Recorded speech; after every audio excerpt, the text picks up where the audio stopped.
sa panahon ng latest news. Dahil sa linya Pag-asa Mactan, pinagi ni Ma'am Ana Dumdum. Ma'am Ana, good morning. Yes, good morning Sir Ariel. Good morning sa tatanan sa Tinpik Mindanao. Makitang weather update.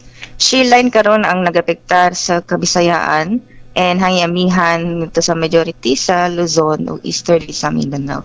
And karong adlaw based sa atong latest trend wala tayo na-monitor ang LPA or bagyo nga posible po makapektar in the coming days. And sa atong forecast weather condition diri sa Kabisayaan nakip na sa probinsya sa Sugbo, posibilita makasinati o mapangadarong kalangitan nga doon na chance sa mga pag-ulan and kaning mga localized or isolated thunderstorms dala sa shear line. Atong ginabisuhan nga posible ang mga flash flood or landslide kung matong nantag kasarangan nga tunay kusog nga pagbunok sa ulan.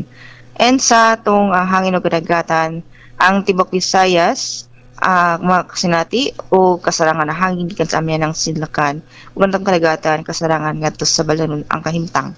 Diri sa Sugbo, kadagatan na ipagtaob alas 2:57 sa kaudtowon and muhunas unyang alas 3:27 sa kahaponon.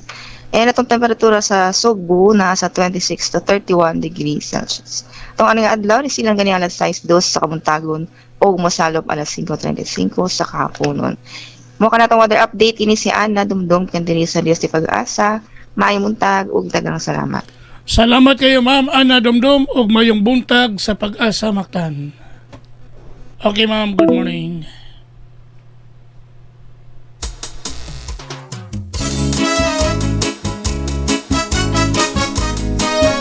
Daghang salamat ni Ma'am Ana Dumdum, ang atong weather specialist gikan sa Pag-asa Mactan, nga naghatod sa atong dagan sa kahimtang sa panahon kon weather update nining adlaw nga Sabado. Pizza 3 bulan sa Enero tuig 2026. Gikan sa Pag-asa Mactan o pinagi ni Ma'am Ana Dumdum ang atong weather specialist gikan sa Pag-asa Mactan nga naghatod sa atong dagan sa kahimtang sa panahon. Salamat kayo sa Pag-asa Mactan og mayong buntag kanatong tanan.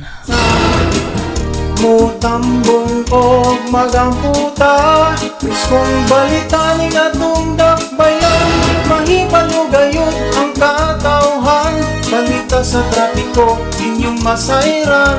Isang Lapu-Lapu City TV News #1.